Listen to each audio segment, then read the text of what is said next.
নমস্কার বন্ধুরা, আমি রিনা। আমার চ্যানেলের আরও একটা নতুন ভিডিওতে আপনাদের সবাইকে জানাই অনেক অনেক ওয়েলকাম। আশা করছি ঈশ্বরের কৃপায় আপনারা ভালো আছেন, আমিও ভালো আছি। আজকে হলো মঙ্গলবার মানেই হলো ভগবান হনুমানজির বার। আজকে আমরা এই ভিডিওটির মাধ্যমে জানার চেষ্টা করব পঞ্চমুখী হনুমান ভগবানের কিভাবে উৎপত্তি হয়েছে, এবং আজকে আমরা শ্রবণ করব গুপ্ত পঞ্চমুখী হনুমান কবচ মন্ত্র। বলা হয়ে থাকে এই গুপ্ত পঞ্চমুখী হনুমান কবচ মন্ত্র পাঠ করলে অথবা শ্রবণ করলে প্রভু রামচন্দ্রের কৃপা লাভ হয় এবং বজরংবলী স্বয়ং আপনার সাথে থাকেন। এই ভিডিওটির মাধ্যমে আপনারা জানতে পারবেন গুপ্ত পঞ্চমুখী হনুমান কবচ মন্ত্র সঠিক পাঠের সময়। কোন সময় আপনারা যদি এই গুপ্ত পঞ্চমুখী হনুমান কবচ মন্ত্র পাঠ করেন আপনারা ভগবানের কৃপা লাভ করবেন।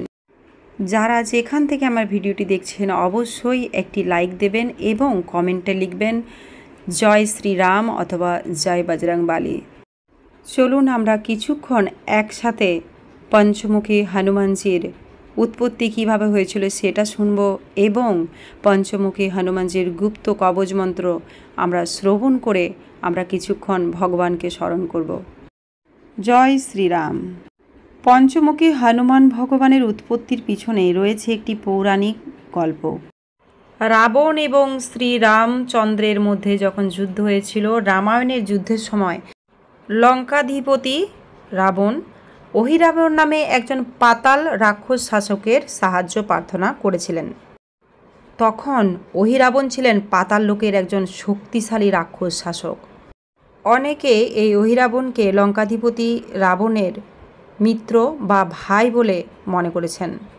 একবার পাতাল লোকের এই রাক্ষস শাসক অহিরাবণ ভগবান শ্রীরামচন্দ্র ও লক্ষ্মণকে অপহরণ করে পরলোক গমনে নিয়ে যান। হনুমানজি ঘটনাটি জানতে পেরে পাতাল লোকে প্রবেশ করেন এবং ভগবান শ্রীরামচন্দ্র এবং তার ভাই লক্ষ্মণকে খুঁজতে লাগলেন। প্রভু হনুমানজি জানতে পারলেন 5টি প্রদীপ অহিরাবণের জীবন রক্ষা করছে পাতাল লোকে। প্রদীপগুলি বিভিন্ন দিকে স্থাপন করা রয়েছে। অহিরাবণের জীবন কিন্তু ওই 5টি প্রদীপের মধ্যেই নিহিত ছিল। অর্থাৎ যদি কেউ ওই 5টি প্রদীপকে নিভিয়ে দিতে পারে তখনই কিন্তু অহিরাবণ আর থাকবে না। ভগবান শ্রী হনুমানজি সব যখন জানতে পারলেন তখন তিনি প্রভু শ্রীরামচন্দ্র ও তার ভাই লক্ষ্মণকে রক্ষা করার জন্য পঞ্চমুখী রূপে আবির্ভূত হলেন। ভগবান শ্রী হনুমানজি তার 5টি মুখ ভিন্ন ভিন্ন দিকে ব্যবহার করে প্রদীপগুলিকে নিভিয়ে অহিরাবণকে করেন এবং প্রভু হনুমানজি তখন শ্রীরামচন্দ্র এবং লক্ষ্মণকে খুঁজে নিয়ে আসেন। এইভাবেই ভগবান হনুমানজি পঞ্চমুখী হনুমান রূপে আবির্ভূত হয়েছিলেন। লোকমুখে প্রচলিত এই কাহিনীটি আপনাদেরকে শোনালাম। এরপর আমরা জেনে নেব হনুমানজির এই যে পঞ্চমুখী অবতার, সেই অবতারগুলির কি কি নাম এবং কোন দিকে সেই কোন রূপে এই অবতার রয়েছেন। পঞ্চমুখী অবতারের প্রথম যে রূপ সেই রূপটি হলো ভগবান কপি রূপ বা হনুমান রূপ। এটি পূর্ব দিকে মুখ করে রয়েছে। ভগবান গরুড় পশ্চিম দিকে মুখ করে রয়েছে। আর ভগবান বিষ্ণুর বহু অবতারের মধ্যে একটি হলো নরসিংহ ভগবান, যেটি রয়েছে দক্ষিণমুখী। ঊর্ধ্বমুখী রয়েছে হায়গ্রীব রূপ। আদি বরাহ হলো উত্তরমুখী রূপ। এগুলি হলো ভগবান শ্রী হনুমানজির পঞ্চমুখী অবতার। ভগবানজির পঞ্চমুখী অবতারের গুপ্ত কবচ মন্ত্র শ্রবণ বা পাঠ অতি মঙ্গলময়। মনে করা হয় শ্রী হনুমানজির এই পঞ্চমুখী অবতারের গুপ্ত কবচ মন্ত্র যদি শ্রবণ করে বা কেউ পাঠ করে প্রতি মঙ্গলবার, তাহলে কোনো বিপদ তাকে স্পর্শ করতে পারে না। স্বয়ং ভগবান শ্রীরামচন্দ্র ও হনুমানজির শক্তি সেখানে কিন্তু থাকে। মনে করা হয় যে ভক্ত ভক্তি ভরে হনুমানজির এই রক্ষা কবচ মন্ত্র পাঠ করে বা শ্রবণ করে তার মধ্যে প্রচুর পজিটিভ এনার্জি কাজ করে। যত শত্রুই থাকুক না কেন, শত্রু সেই ভক্তের কিন্তু কোনো ক্ষতি করতে পারে না।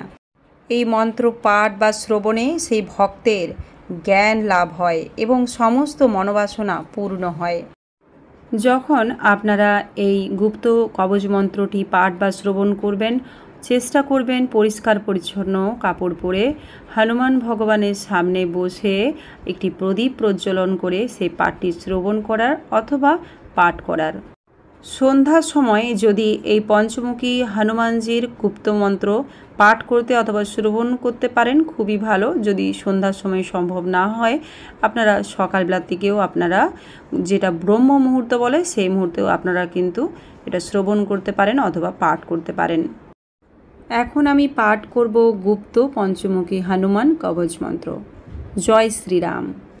ওম পূর্বকপিমুখায় পঞ্চমুখী হনুমতে ঠং ঠং ঠং ঠং ঠং সকল শত্রু সংহরণায় স্বাহা। ওং দক্ষিণমুখে পঞ্চমুখী হনুমতে করলবদনায় নরসিংহায় হ্রং হ্রং হ্রং হ্রং হ্রং সকল ভূত প্রেত দমনায় স্বাহা। ওং পশ্চিম মুখে গরুড়াসনায় পঞ্চমুখী বীর হনুমতে মং মং মং মং মং সকল বিষহরায় স্বাহা। ওং উত্তর মুখে অধিভরায় লং লং লং লং লং নৃসিংহায় নীলকণ্ঠায় পঞ্চমুখী হনুমতে স্বাহা। ওং ঊর্ধ্বমুখায় হায়গ্রীবায় রুং রুং রুং রুং রুং রুদ্রমূর্তায় পঞ্চমুখী হনুমতে সকল জন বশীকরণায় স্বাহা। জয় শ্রীরাম। বন্ধুরা, আজকের ভিডিওটি এই পর্যন্তই। আবার নিয়ে চলে আসবো নতুন কোনো ভিডিও আপনাদের সামনে খুব শীঘ্রই। প্রভু শ্রী রামচন্দ্র হনুমানজির কৃপায় সকলে ভালো থাকবেন। নমস্কার।